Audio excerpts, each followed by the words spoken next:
Bonjour les amis. Aujourd'hui, pourquoi les personnages des mangas ont-ils de grands yeux?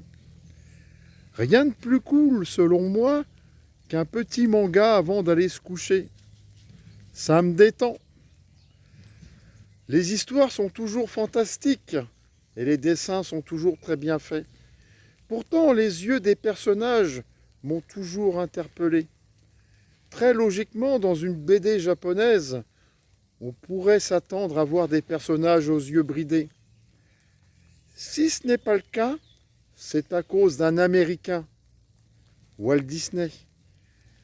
Le créateur du monde de Mickey a inspiré le père du manga moderne, le japonais Osamu Tezuka. Cet illustrateur japonais était un grand fan de Bambi, un classique de l'univers Disney. Pour exporter ses dessins dans le monde entier, notamment aux États-Unis et en Europe, Tezuka a l'idée de créer des personnages auxquels le plus grand nombre de gens pouvaient s'identifier. Et alors, il a récupéré l'un des traits de Bambi, ses très grands yeux. Et le premier grand succès d'Osamu Tezuka n'a pas tardé à arriver, car en 1952 naît Astro Boy.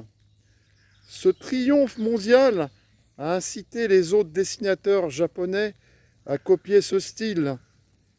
Inversement, Tezuka a inspiré à son tour les studios Walt Disney qui sont sortis en 1994 Le Roi Lion, adaptation de l'une des histoires du dessineur japonais Le Roi Léo, publié dans les années 50.